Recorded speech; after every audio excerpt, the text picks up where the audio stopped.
Welcome to the Blue Cafe. We bring you stories of faith, love, and devotion. Yeah, just kidding, please help us grow by hitting that like button. Now on to the story. Wife of 6 years had 6-month affair with ex and destroyed our relationship. Rant. What a crazy train ride it has been. I'm 33 and currently going through a painful divorce and thought I should share my story to help process the numbness and loss I feel and evaluate how this train wreck occurred. My wife and I were co-workers for a time 9 years ago. From the time we met we were extremely attracted to each other, sparks flew and we hit it off immediately. I dated around a good amount in my younger 20s, but there was something different with her that made me feel safe and happy. After several years of dating and living with each other we decided to get married. I remember even at the time I proposed it didn't feel right.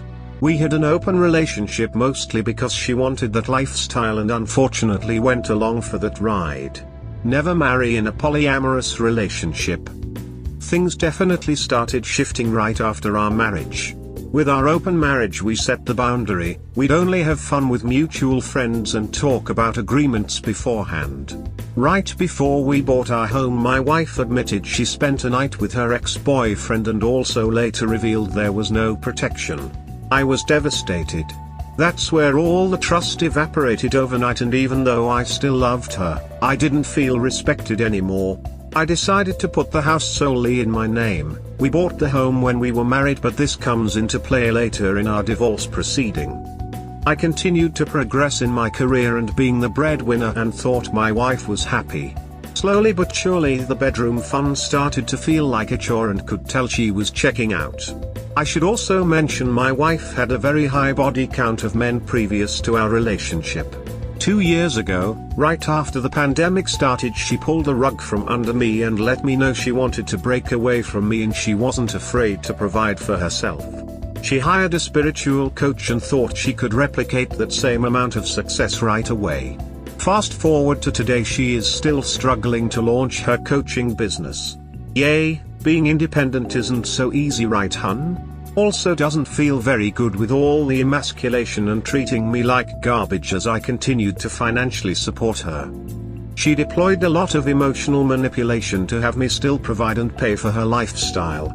She convinced me to sleep in separate bedrooms. I did it to give her the space she said she needed. I really should have kicked her out of the house at that point. About a year ago she reconnected with that ex-boyfriend she had the affair with. To add on to the misery I was already feeling, she decided to commit to a relationship with him even though we are still married. Looking back I feel completely disgusted with myself for not standing up for myself back then and continuing to allow it.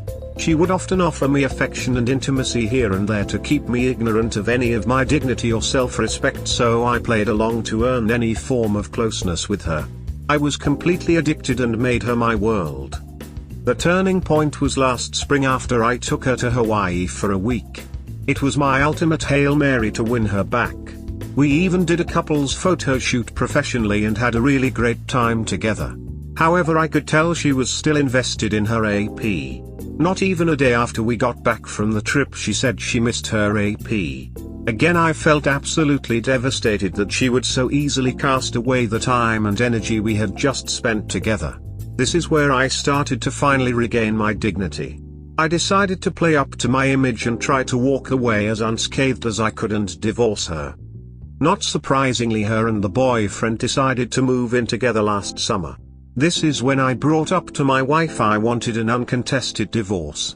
She was ripe with feelings for her AP, so when I wrote out the stipulation I'd receive the full equity on the house, my bank accounts, and retirement accounts, she agreed.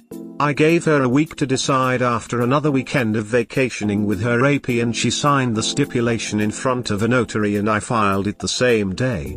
She ended up going out to the bar that night with her AP, getting dolled up and spending another intimate encounter with him, I guess in celebration. Yay, I surely felt like a valued husband. 3 weeks after my wife wasn't able to get housing with her AP as originally planned. Now understanding her predicament, she filed a motion with the court to dismiss our stipulation and go to mediation. Go figure. I then lawyered up and we had several hearings with the courts. My wife never hired an attorney. I believe she thought her spiritual leanings told her she didn't need any of that. Well, it turns out she lost her case and tried filing an erroneous second motion with her newly hired attorneys and lost that too a few weeks ago. Now she's filed an objection to be heard by the judge. My lawyers are very confident the objection will also be denied and the final divorce papers can then be signed. I've racked up $10,000 of legal fees, but my wife also has a lot of fees too and may even be able to ask for my fees to be paid if I win, but I will most likely elect to pay my own anyway. Update/edit. Also, I should add, in the second motion she filed with her attorneys she made up lies about me coercing and lying to her. Things like I told her to not hire a lawyer because it was too expensive. The commissioner saw right through that BS and denied her, and hope the judge does too. When my lawyer read through that motion with me, he said there is no chance at reconciliation. Also, the hearing before the judge just got scheduled for April 5th.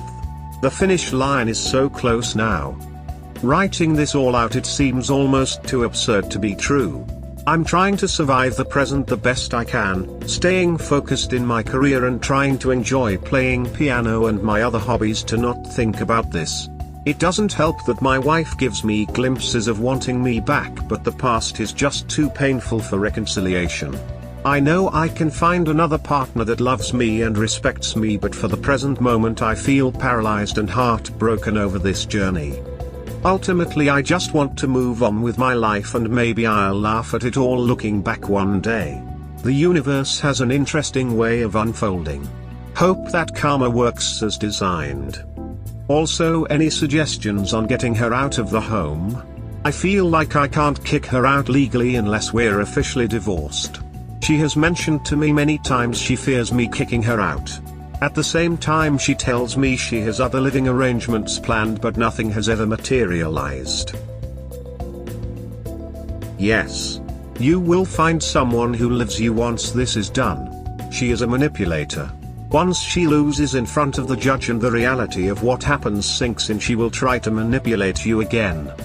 Stay strong and go after her to pay your fees. Shooting $10,000 for the hurt she has caused you is nothing. Stay strong and remember, you took her to Hawaii and less than one day back she yearns for her AP. Tell her the spirits say she will get hers in the near future. Best. Thanks. Yay, I definitely let her manipulate me, no question. She is also a narcissist, so she's going to be pissed if the judge decides to have her pay up. At least I know what's been missing in order to enjoy a fulfilling relationship, but will take a lot of work on myself first. Breaking away from the codependency is not easy. BTW, if the judge grants you attorney fees, take it. She has caused you such heartache. You owe her nothing. If the house is in your name and is not a marital asset, you might be able to evict her. Like I said, if it's your house and not a marital asset, then I'd talk to your lawyer. Unfortunately, the home is a marital asset, so I have to have a good reason to evict. Me and the ex had a 2-hour conversation about the divorce today, and she seems to be more on board with voluntarily leaving if the judge decides to finalize the divorce. My advice, under no circumstances should you take her back. You must go no contact with her. Expunge her from your life. Also, never ever agree to an open relationship again. Good luck to you, and take what you have learned from your marriage to make a better life for yourself. Lesson learned, seemed fun at the time, but no better than most the pain an open relationship can cause. You should not date anytime soon. You need to build up your self-respect and boundaries. She lost all respect for you because you did not have any for yourself. You did not enforce boundaries. You chased after her when she was betraying you. You ignored the warning signs that she was not going to be a good wife. You do not marry someone if she isn't all in. It is a huge risk for a guy. You are lucky you didn't have kids with her. You are lucky she signed a stipulation. You are lucky she isn't pregnant right now, as it would be assumed that it was your child by the legal system. A judge would likely have peeked back the stipulation. You could be on child support payments for the next 18 years, for a child that isn't yours. Thankfully, you are able to escape and start anew. You are about to hit your prime as a guy. It's like being in your early 20s as a woman. Don't fall into self-pity. You dodged a bad situation and have a second chance. Stop. Reflect on your boundaries. Focus on improving yourself for the next few years. And for God's sake, cut her completely out of your life. Also, if you aren't doing it already, start really focusing on building net worth. Read J.L. Collins' Simple Path to Wealth. Cutting off completely is the hardest hurdle for me. I've been so conditioned now it's hard to break away. Last week I went out of town and gambled for a few days just to get a sample size. I still have feelings for her and parts of me miss her. Thinking about the disrespect and betrayal helps disassociate from those feelings, but it's still hard. Divorces are expensive for a reason. Because they are worth it. Humor aside, you acted quickly when you needed to. She was ripe with feelings for her AP, so when I wrote out the stipulation I'd receive the full equity on the house, my bank accounts, and retirement accounts, she agreed. I gave her a week to decide after another weekend of vacationing with her AP, and she signed the stipulation in front of a notary and I filed it the same day. You are keeping the majority of what you worked for. Your wife is an idiot and a fool and will always be. Your wife wants you back. No, not really, she wants back the life with you she gave up. If your wife really wanted you, she would never have left you. She wants to reconcile with you so that when she chooses to divorce, she can take a whole lot more from you than she can now due to her short-sightedness and stupidity. Remember this when you feel her pulling on your heartstrings. You don't need karma. Bad decisions have consequences. Look at all the short-sighted and stupid decisions your former wife has made so far. They will continue. There is a big difference between the woman you thought you were married to versus the woman you were actually married to. The woman you thought you were married to has never existed. The woman that betrayed you is the real her. Always has been. You will survive this. Especially when you recognize and accept the difference between who you thought she was versus who she really is. I feel extremely fortunate to be put in this position. I had no idea when I got married the spouse is entitled to half, even with the house in my name and I'm paying the whole damn mortgage. I didn't realize how good of a move it was to do an uncontested divorce, giving me most of the marital estate. Fortune had little to do with it. You recognized an opportunity and seized it. Your former wife's judgment was clouded. She felt in complete control after keeping you at arm's length and in limbo for as long as she did. While her fantasy proceeded without a hiccup, she felt comfortable leaving you behind and agreeing to your terms to keep you complacent. Sounds like her ex suckered her. If he was capable of providing for her like you did, she wouldn't be trying to renegotiate the terms. Even when your divorce is finalized, your former wife will still attempt to insert herself back into your life. Have you given any consideration to relocating? Not only does such a move give you peace of mind, but it makes no contact that much easier to maintain with physical distance to separate you. My wife indeed did get suckered in by her boyfriend's promises, and when realizations started hitting her, she immediately went into reconciliation mode. I'm bracing myself for the eventuality of round 2. I don't care how much closeness/intimacy she throws at me. My plan is to wait the 30 days after the divorce closes so there's no chance of appeal, and sell the house and relocate so I can have a fresh start. Update: wife of 6 years destroyed our marriage for ex-boyfriend. Post: separation. Link to original post. Hard to believe it's been 6 months already. I'm happy to report that I am officially divorced and starting to live my best life now. I still have moments of pain and loneliness hit me in waves thinking about the old versions of what we used to be, but overall I'm starting to move past it. One of the realizations that has really helped me is truly accepting she didn't care about me the way I thought she did. She had her own level of delusions, but mine was being stuck on the idea that the chemistry and bond we had early on in the relationship was love. How could she have loved and truly cared with the level of disrespect given to me? I gave her everything financially. Let her have full control of what to do in the home, yet she resents me for doing just that. And the fact I took her on vacation to Hawaii and she tricked me into thinking we were reconnecting just to be with her ex a few days after the trip. Duck that. Back in April we were supposed to have our hearing with the judge on her objection to the stipulation, and her lawyers ended up delaying it till June. At that point I just wanted to move on, even though I had an unlosable case, so ended up settling the case and giving her alimony for just a year and $15,000 cash settlement. I kept the house, bank accounts, retirement accounts, which is $300,000 in value.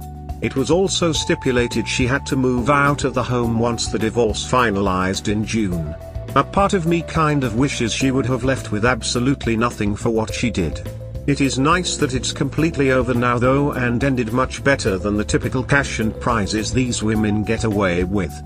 She ended up going back to the same ex-boyfriend, no surprises. That eats away at me sometimes, but then I also just feel so disgusted by her. Her ex has no job, no capability to earn money anytime soon since he had a severe spinal injury.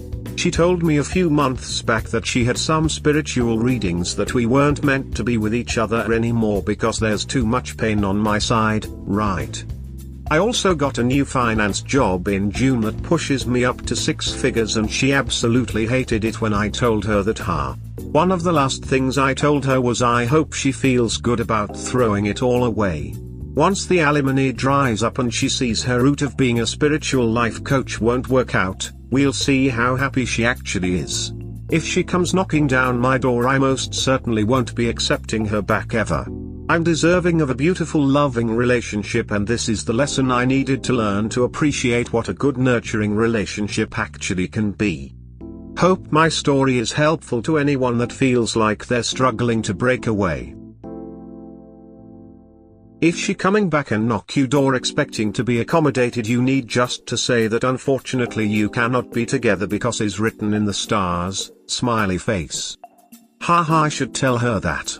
My higher self says, you're not my twin flame, never was. That is superb. Tell her you had readings with a real spiritual advisor. And she said that there was too much pain on her side for reconciliation. And that it's just not in the stars for you to take her back. 'Cause you are right. She will be back. Tell her that you have been told by the great Pharaoh Tutankhamun that she is shit as a nurse and her potato will be eaten by the rats. Smiley face, smiley face, smiley face. Take care, my friend. Plague-infested rats. Get a doorbell cam and never let her into your house. Not even for a chat. The trash stays outside. Already done. Laugh, and break out the tarot cards. I like this a lot.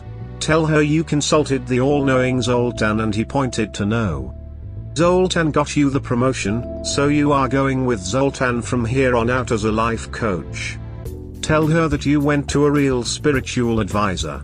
She said there was too much pain and loss of income on her side. That your spiritual advisor told you that it would be far better for you to find a new partner, and that it's just me not in the stars for you to be together. 'Cause she will be back. Loss of income, Lamau. It's been prophesied. Sunk cost fallacy. That's all it is. What you are missing is what you had invested in the relationship. You'll see this, and if you're a finance guy, it's no different than any other investment loss. At first you miss the money you lost. Then you beat yourself up because, in hindsight, it was a dumb move. We all go through it. Just remember, fool me once, shame on you, fool me twice, shame on me. Absolutely sunk cost fallacy in play here. I had feelings of breaking away much earlier when she cheated on me the first time. I'm a slow learner, but I learn eventually. The mark of intelligence is that you learn from your mistakes. Slow learners often understand the lesson in full. We hope you have enjoyed this episode. Please help us grow, hit that like button. Have a good day or night. Wherever you are.